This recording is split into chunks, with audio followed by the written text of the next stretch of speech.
Alelia, when you did the work to bring Madam C.J. Walker's life to movie, several women spoke about you while we were at the Bellagio. And again, as you reminded us, these were quite prominent and achieved women themselves who were there. In speaking about you, common theme I heard was that you brought honesty to the movie. You didn't try to sugarcoat what was already a sweet story, and you brought honesty to the movie. It, on hindsight, when I watched the series, I was thinking in terms of the enormity of me being able to see played out on the screen the life of a woman I had so admired. And so I didn't bring any particular critique to it so much as just my enjoyment of being able to see it retrospectively, and in particular after those conversations at the Bellagio where, oh, that's her, wow, and then that common theme of, you were just so interested. Maybe you approached it differently. Maybe you approached it more from, let's keep history accurate and let's make sure her story is history. Yeah, it was the Netflix series is a complicated topic for me.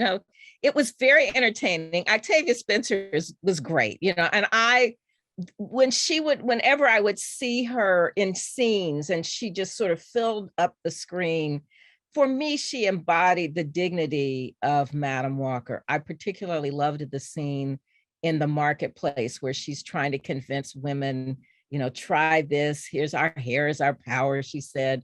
Those things were important to me. And I think she really tried to bring that dignity to the character. But I did have some issues with it. From the very beginning, when my book was optioned, I really thought that I would be included in helping to develop the storyline. And there were things that I thought were important. I really wanted to focus on Madam Walker being empowered by women, the women of her church, the women in the Black women's organizations, and then seeing a path where she moved forward and then turning around and empowering other women. For me, that's the storyline, yes. That's the narrative. But the head writer, I had a conversation with the head writer early on, and I thought we were going to have ongoing conversations. And she said to me she wanted to focus on the conflict between Madam Walker and Annie Malone, her main competitor. And I said, I think that's a part of it, but that wasn't the centerpiece of either of their lives. They were both very accomplished women. They were rivals. There's no question about that, but that wouldn't be my focus. And because she did not like that I said that, she made sure I was excluded from the conversations when those conversations were happening with the studios. And they really lied to me about that process. But I had what was called script review. My contract said I had script review. So they had to let me see the script. And so finally, 2 years later, when I was allowed to see the script, the opening script had Madam Walker and Annie Malone, literally physically fighting and calling each other the N-word and the B-word. And I was appalled. And I said, they were trying to appeal to a younger audience. And I was hoping for Hidden Figures, and I felt like I was getting Housewives of Atlanta. And So I was able to object to that and tone that down. And I said, it's not that Black women in the early 1900s didn't know how to throw shade, but they didn't throw it like that. That was not. I had no clue before asking you that question of that. I just know that those women were saying you had fought to try to bring a real story to the screen. Yeah. And it's such a pleasure to hear you say out of your own mouth what that fight was that you had. Right.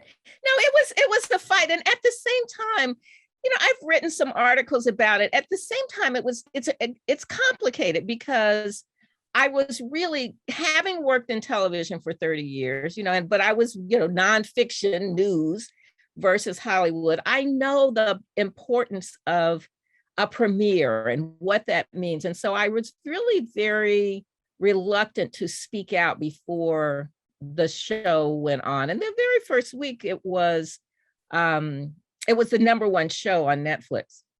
And that, I think part of that was the star power of Octavia.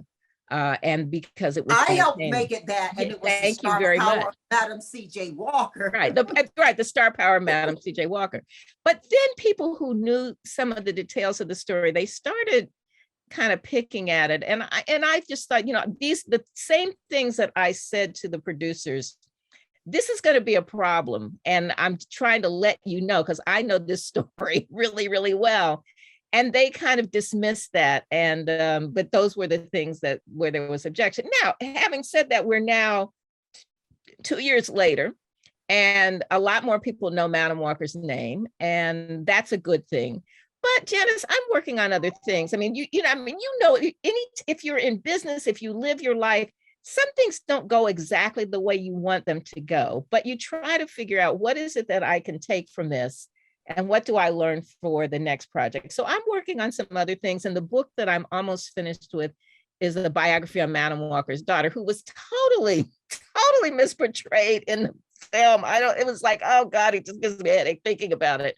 But I'm working on, I'm almost finished with the book about her. And I think that is this kind of thing that will warrant a series. But don't give away all of it, although true historians and people who care about it a lot have read and figured out some things, and whether what we read is true or not. But what are some of the biggest conflicts you see to how she was portrayed in the movie, to the truth? Yes. So for Madam Walker, I just wish there had been more about women empowering each other. I wish that Madam Walker's attorney, F.B. Ransom, that he was such a straight arrow. I wish he had not been portrayed as somebody who had this sort of made up cousin who was a pimp and a numbers runner, which really wasn't true. But it made it seem like he was kind of corruptible, and that was not true. With A'Lelia Walker, I think they totally missed the mark with this.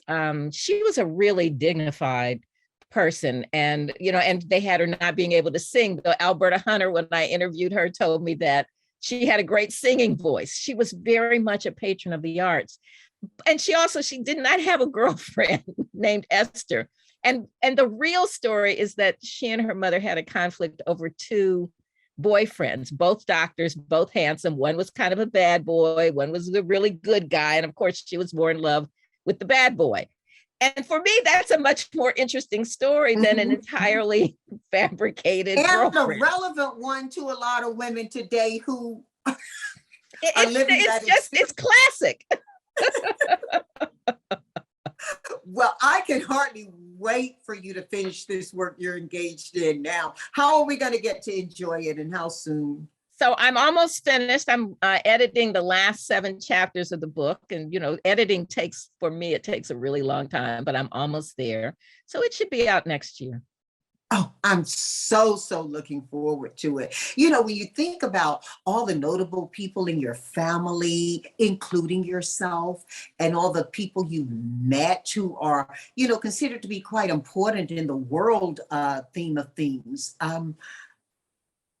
Is there anybody you've not met you want to meet now? Well, when you were saying that, I was thinking about, how glad I was to be with you and to be with Cheryl and Eiffel in Las Vegas. I mean, Sherilyn is definitely one of my heroes, and the hard work that she's doing. Her cousin Gwen was a good friend of mine. And I'm fortunate I didn't know that. I didn't know. Yes. Yeah. Well, that was because we were actually, I think Gwen and I met in 1984 covering Jesse's campaign. A lot of the Black journalists who were on the scene at that point, all of us kind of rotated in and out of out of that convention. Well, of the people that I don't know. I have to really think about that, about who I'd like to meet. I think if I go back in time, there's some people, like, I really do wish that I could talk with Madam Walker. I really wish that I could interview a young Sarah Breedlove. I would Mhm. love to be able to do that.